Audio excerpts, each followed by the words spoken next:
everybody. Welcome to another episode of Don't Panic with Israel Luna. I am Israel Luna, and I'm very excited because this show is a very special show because we are going to be promoting the up and coming show by the Dallas Voice and by myself, which is called the Gayborhood, and I have some cast members here. I'm going to have them all introduce themselves, starting right here. Oh, hello, everybody. So I'm Marissa Diamore Starr with 2 R's. Ooh, that is a name right there. Thank you. Yeah, it's quite a name. It went through some changes, some evolutions, but we finally we'll got have to talk about that. Oh, yes. But I play Mona. Yes. My name is Angel Rose Keeley. I play Alex, the ultimate sugar mama. Yes. Ooh. My name is Basil with an A, an I, and an L. And I play Time, a blacklisted influencer on the road to redemption. Very nice. Oh my gosh. So I'm so excited because this is one of the first, I guess, promotional things that we're doing. And so, of course, I wanted to just get everybody on the podcast. So just out of curiosity, how many of you already had acting experience and how many of you was it like your first time? Oh, well, for me, I've been acting all my life, almost. I've liked theater, so I grew up in grade school, theater, choir, love putting on costumes and imitating things on TV, and so... And you also do drag, right? Yes, I do drag. You perform regularly, or how does... Not as much now because my day job kind of takes most of my life, but... Work is a 4-letter word. I know, it's okay. It's just bills and spills, you know. It's expensive to breathe. I feel like I know, right? I woke up spending $200. I'm like, I didn't even do anything. I just woke up. Right, exactly. Basil, what about you? Have you... No, this would be like my first acting gig, and it was so much fun. I did take high school theater, but that was about it. I didn't do any like plays or anything like that. But my mom said it was perfect for me because I'm so dramatic. Yeah. In real life? Yeah. Yeah, because, you know, for somebody who has never like really done an acting job, you know, like it takes a lot of guts to like send in a video audition. So were you nervous or... I thankfully had a friend help me out with like recording some lines, and I just like edited the lines to like rehearse back and forth with, and I got to, you know, watch myself back, like tweak myself, direct myself, which, you know, really put things into perspective of how I wanted this character to be portrayed. Nice. Miss Angel Rose, what about you? I'm an actress, filmmaker, and producer. I'm a former porno actress. 1980s. Jesus is listening. But most everybody knows that. Yeah. And I know that you are also an accomplished filmmaker because you have won a few awards here locally, and some of them have been at my film competition, Rack Focus. The Evil. Yes. Tell everyone about your style as a filmmaker. My style is pretty much grindhouse hardcore 1970s throwback horror. Yes. Going back to like movies like Blackula and all my movies, I like The Exorcist. My movies are very sexual, I should say, pure evil. Yeah, and very grindhouse too. Uncensored. Yeah. I just do it.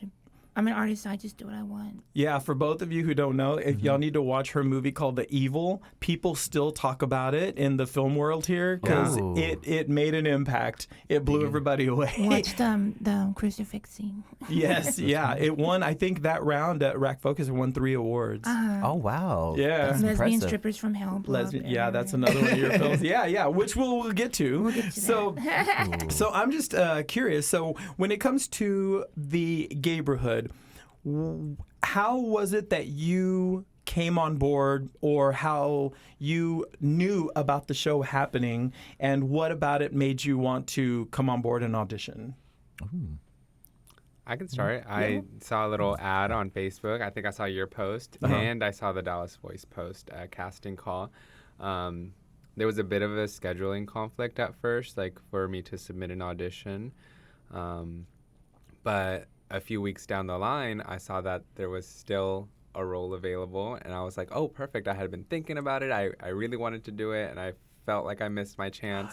That's right, because your character was originally already cast, and then that person had to bail out for scheduling reasons, and that's when you came on board. That's right. And okay. so it ended up working out for me that it was delayed a little bit because of that, and so I was able to submit my audition. Nice. Were you thinking, okay, now this is my chance? I missed it the first time. Yes, this is my cool. chance. I got to make everything perfect. I spent a whole day working on my audition tape. And I was so happy to hear back the next day. So that part was meant for you. I know, meant right? for you. What about you? Me, same actually. Facebook, and then I ended up seeing your post. And it's crazy when Facebook, it's like it reads what you're already reading or thinking. Because then I started seeing a bunch of posts about it. I said, there's an audition and it's here. And I love theater, and I've done short films and things like that in the past. I said, I would love to be in front of a camera again. I just like the energy or taking on characters and then meeting new people and seeing other people from, that have different theater backgrounds or whatever the case may be. So I came and auditioned. I said, okay, I'm just going to go for it and just see. Because usually I'm an overthinker. So when I look at characters, I say, okay, do they want this character to be this way, that way? But coming into it, you guys made it so relaxing, so comfortable. Oh, good. It didn't even feel like an audition. It felt like a performance for you guys. And then I got a call back from you guys, and I was like, this is happening. I thought they're probably not going to call me. There's somebody that's going to come in. They're going to just blow their minds, and they're going to be like, yeah, that's the one. So I said, but I had fun as far as just the whole process and just auditioning, because I love doing that. But I was excited to be a part of it. So. Yeah, and I know, so it's so interesting to see, how you just came in as an audition, and yours, Basil, you came in because somebody had fallen out. And I think, Angel, with you, someone had also already come on board, and not only come on board, but they had already shot scenes. Oh, wow. And then that person was no longer available. So, I'm trying to remember how you came on board. You gave me a call and told me there was a role that you had for the Gayborhood. And then what really got me is you said, you'll be playing a lesbian. I'm like, well, that sounds interesting. And they said she's crazy, she's flamboyant, she wears too much makeup, I said, basically you want me to play myself? Yeah. Just only that you like girls. Yeah, I'm not a lesbian, but I play one on TV. Right. Exactly. What were you going to say, Basil? It sounds like she has it in with the director. Yeah. Well, I have to say, because I knew the Alex character, and, we don't want to give any spoilers or anything, but she does go a little nuts. A little bit. And I thought, okay, this person is this actor. It has to be someone who can really deliver it. And because I've worked with Angel before, I thought, Angel could bring it. Okay, let me reach out to her. Because I'm kind of like I can't go overboard. Like, I'm just doing what I want when I bring the character. Yeah. So Maya was going to be really crazy when I played the character. Gotcha. I think she was a great addition and a great replacement as well. Yes, thank you. I think so too. It was, everything happened for a reason, because we cast the people that I think were perfect for all of the roles. Yeah. So just out of curiosity and saying that, what did any of you, feel free to just whoever, what did you think when you first read episode 1? I think we sent episode 1 only, or was it 1, 2, and 3 or something like that? I got 1, 2, and 3 all at the same time. So give me your thoughts on, you've auditioned, you got the role, and now the script has been given to you. So what were your initial thoughts on stuff? I thought the roles, I read mostly all of the characters, and I said, wow, this sounds really interesting. And I was really drawn to the Johnny Dale character, and I was like, I wonder if I'm going to be working with that character. And I said, I'm working with. And I said, it's interesting. The concept of the storyline really got me. It was very, very interesting. And, it's okay to admit if you just read your lines, because a lot of actors do that. They're like, I don't know anything about the storyline. I just read my part. I wanted to keep it real with the character. I only read my parts. So it was only what he was seeing, what he was experiencing. That way, everything could be so that's really, because there's a lot of drama as well. And so you got to get those fresh reactions. Yes. Yeah. Oh, and I have to say, with your character, so your character was completely different from the person who was going to play it before. So when you came on board, I thought, okay, to have it match Basil, what can we do to change it up a bit to where it fits you and your personality, but also keep some of the original elements, which would make it even wackier and crazier. And so that's kind of what we had to do with you, which was a lot of fun. And I really appreciate that. I think there was a lot of crossover between Time and Basil. Yes. And then I think we even had to replace the name. Like we had to rename you, and we just left it up to you. We're like, what do you want to be called? I said let's just do another Irv. That'll be super. An Irv. Oh, okay. Is that how? Because I was gonna ask you how you got that name. Kooky and wacky. I thought Time was the next one over. The character's name used to be Cade, and then we changed it to Time Bailey Robinson. Oh, I forgot. I remember we were in the hallway when that happened. That's when we were filming. That's why I realized that. We did it mid filming before my name was even said for the first time. Yeah, because everyone's like, "Who's Cade?" It's like it's no longer Cade, and so I think we had Ben at the time who was PAing, was like going through everybody's script and marking it out, saying this is Time, and then of course the spelling of Time, which is Thyme. It's just Time, like the herb. Yeah. Thyme. Yeah, I like that. Yeah. And Time Bailey Robinson, because we said it has to sound like an influencer. Yeah, so and then give it some drag influence as well. Right. Yes. Yeah, so what about you? So you read the script, and then you were like, okay, this is Mona. Did you read the whole script, or was it just your scenes? Well, no, I started reading it from the beginning because I had to read up until, I'm like, when does my character come in? Because she doesn't come in right away. So when I started to read it, but I wanted to still get a feel of the story and get the tonality and just seeing how it would go. So the story was really good. I said, okay, this sounds like there's some little drama, some little elements in here that keep you like on your feet, because I was kind of on my suspense just a little bit, but it was like it was like little subtle things, but I can actually see before we're reading further on that it's gonna be something that's gonna progress into something much bigger. So it's kind of like you see that little seed that's been planted. I'm like, okay, I see this seed, and I know it's gonna grow into a big old tree later when it's done. By the time we get to the end of the the series, but once I read my character, I said, oh, I like her. Yeah, I can relate to her. So I'm glad you said that about like the beginning and knowing that a seed was planted, because I know like when I had run it by a couple of people after I finished, sending them like the first and second episodes as I was writing it, they said, I like it, and it's it's got some fun moments, but nothing's really happening, and I'm thinking. It's set up. This is all set up. This is very soap opera style where you're planting little seeds. So I'm so glad that you said that. But I mean, there's still a lot of fun going on and laughs, but it is all 5 of the 6 episodes is all set up just leading to the final episode, which we're gonna get to later. But yeah, I'm so glad that you said that. Oh, thank you. Yes. And I have a surprise for everyone, by the way.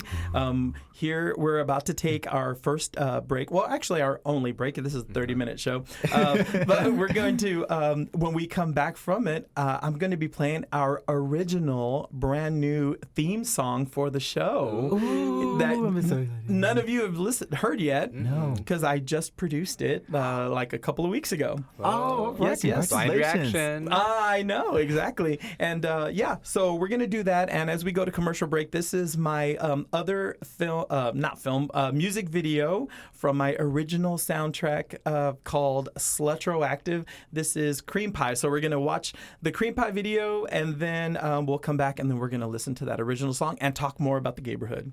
We'll be right back. Don't go anywhere.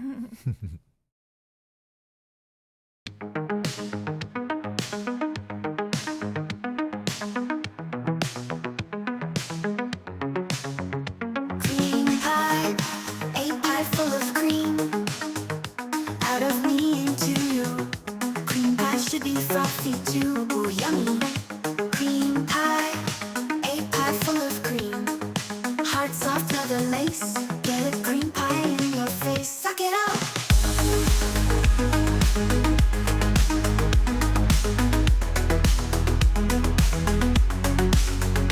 Cream pie, a pie full of cream. Sticky sweet, vanilla icing, sugar coating, more enticing. Have a taste.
That was Cream Pie from the album Slutroactive. You can find that on all streaming platforms. We have the videos on YouTube, and you can find the album on pretty much all of them, like iTunes, Apple Music, YouTube Music, Spotify, etc., etc. But anyway, so yeah, before we went to break, we were talking about the Gayborhood. I want everyone, for those of you who are just now joining us, if everyone wants to introduce themselves again. Well, hello, guys. I'm Marissa Diamore Star with 2 R's, and I play Mona. My name is Angel Rose Keeley. I play Alex. My name is Basil, and I play Time. Nice. So I'm just curious, now that the word is out about the show and we've already started promotions, what's the biggest comment or what friends and family tell you or ask you now that they know the show's coming out? Do y'all have a particular question that everyone's asking you? When's it coming out? Yeah. I get a lot of that. Okay. I got a lot of that before it was announced because, I was telling my friends, like, oh, I got cast in this role in this little mini gay soap opera, and week after week, it was like, oh, when is it coming out? Is it coming out soon? Any word yet? Is there going to be a premiere? Which there is, and we're going to talk about that later. Ooh, yeah. I got those questions too. Did you get the, what are you going to wear? Because now that we have like a kind of like a red carpet fit. Yeah. I had somebody at my job ask me, well, what are you going to wear? I said, I don't know yet. I haven't crossed that bridge yet. Oh, my big question is, are you coming as Brent, or are you coming as Marissa, or are you coming as Mona? Oh my gosh. I got to see, because I think I'm just getting off work, but I don't know. Or as Brent, as Marisa, as Mona. There we go. Exactly. Oh. Ooh, that'll be complex. Yeah, that would be. That's going to give me something to think about. Yes. I had to get a little creative. Miss Angel, do you know what you're wearing for the red carpet? Something really slutty. Yes. Titties hanging out. Tight fitting. Basil, do you have yours? Do you have your outfit? I know that it's going to be shiny, but that's about it. I don't like to plan my outfits too far ahead of time. Yeah. Usually Gotcha. a couple of days before. Gotcha. Yeah, and just FYI, your interview is the next one that will be out through the Dallas Voice. Oh, how excited. Yeah. I can't wait to see. When is that coming out? Do we know? Tomorrow. Tomorrow. Tune Yeah. in tomorrow, everybody. Yes, because for those of you who don't know, through the Dallas Voice, on their YouTube page, we are promoting the show, and we've done interviews with the whole cast, and we are posting them every other day. So yesterday we posted Jesse, which was Opie, and now tomorrow is going to be Basil. I guess this comes out next week, so it'll already be out by the time y'all are seeing this. Yes, exactly. Oh, that's right. Yes, because we were talking about this, Marissa, about how we have a very specific marketing strategy going on, and we don't want to give away too much. We want to just keep giving little teasers. And speaking of teasers, for the first time, we are going to be, for the first time, for the first herb, we are going to be playing our original song for the Gayborhood. Yes, because I when I was editing the intro, I thought, a song, it needs to have a certain sound to it, and I kept doing searches and I just couldn't find one, so I actually produced one. There you go. Yes, you made lemonade. I did. I sure did. All right, Made lemons out of lemonade. I did. I know. So hopefully you'll like it. It's originally a 4-minute song, but of course I snipped it down to the length of the intro, which is about a minute. Are you ready to hear it? I'm ready. so ready. All right, here you go, everybody. This is the original song that is the official song for the Gayborhood. Enjoy.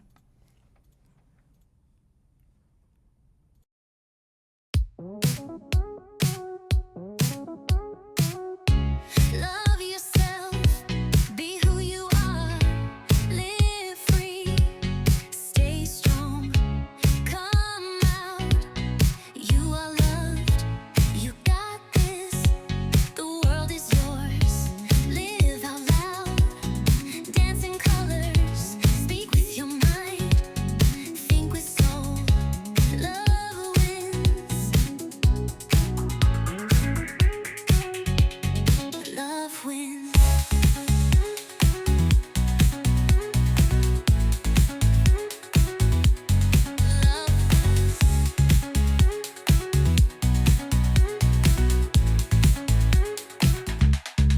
Love wins. I love it. Thank Yeah, you. it was. It was very empowering. Are we back on, Tom? Oh, okay, good. Yeah. So what'd you think? What'd you think? I love it. I think it you kind of just told that whole story in the theme song. I can already tell what this is going to be about just by hearing the music. Oh, good. So I can't wait to see the video that accompanies it. Yes. Oh, that's what I'm excited to see too. Oh yeah, The we visual. will be premiering that on the next show. Oh, that's the surprise. That is So the a surprise. little 1-2. Uh-huh. So we know what their surprise is too before they I know. know. So we can't Angel, say- what'd you think? I think it's great. I think defines the characters perfectly. Yeah, because I wanted something very uplifting. Yeah. And the beat had to be just right because I didn't want it to be somber. I didn't want it to be super dramatic and dark because I thought, oh no, this is more entertaining and it's Yeah. fun, and so yeah, It's kind of like that same energy as the theme song to Sex and the City. You know, the Uh-huh. do, do, do. Yeah, You yeah. can tell it's like in the city, and they're like, oh, it's something like that's what it made me feel. Or like how I can't remember their song, but I remember they had a little jingle. It was was it Queer for the Straight Guy? Yes, I think they had a little catchy little theme song that was kind of like that too. Yeah. I But- can see that. Yeah, but- this kind of vibe. Yeah, it's like like you said, it's uplifting, it's happy because it's supposed to be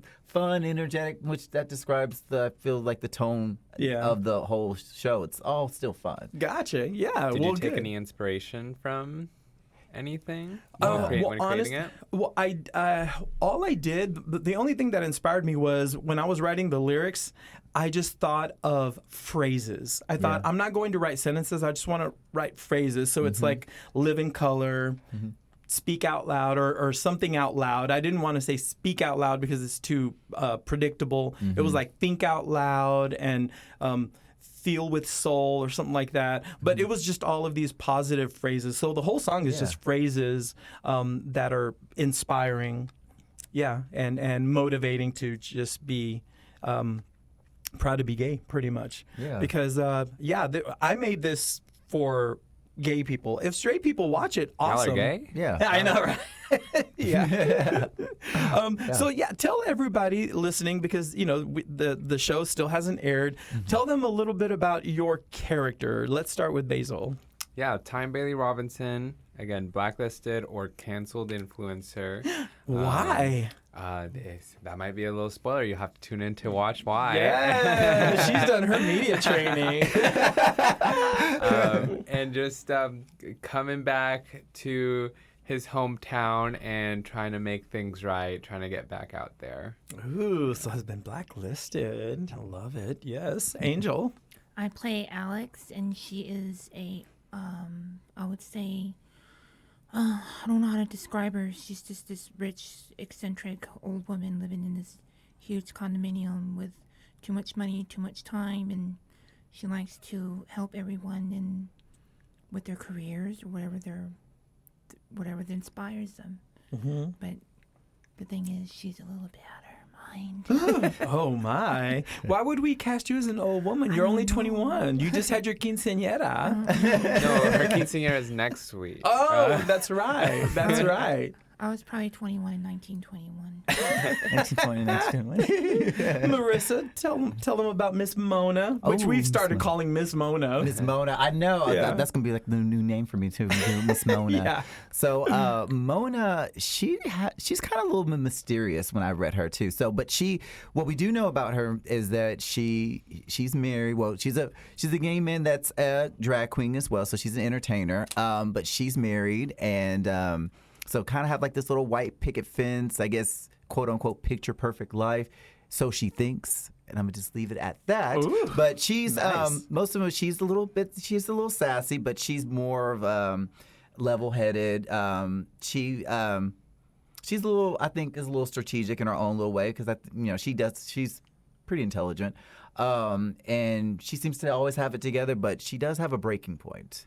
As most human beings do, but you'll probably get to explore that the more you guys watch the show. So Yeah. I'm really curious. I'm very excited to see like her progression as a character throughout the series. 'Cause Yeah. she goes through many many forms, I guess. Yeah. many forms. A little roller coaster of emotion. Yes, uh-huh. She has her big one in the finale. Oh, yeah. Yes. It's worth it. I'm telling you guys, you gotta see it. So I'm just curious what y'all's experience was now that, all 6 episodes are done. What was your experience like during production? Angel, we'll start with you. I think it was an interesting experience. My very first web series. I'm usually do films all the time, and it was really interesting. It was very different from doing the actual feature film and everything. Everything was more quicker.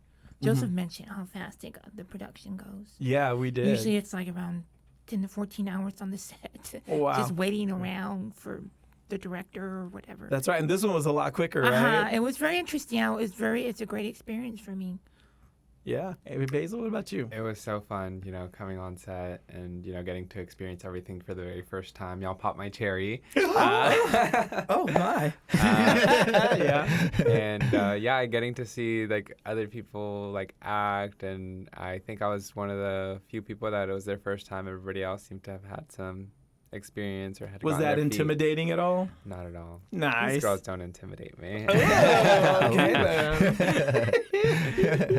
Because I'm sure people want to hear drama. They're like, no, it couldn't have gone that smoothly. There must have been rough patches, but People disappearing when it was their time to be on camera. oh yeah, that's from the production standpoint. Yes. What about you? What was your experience like?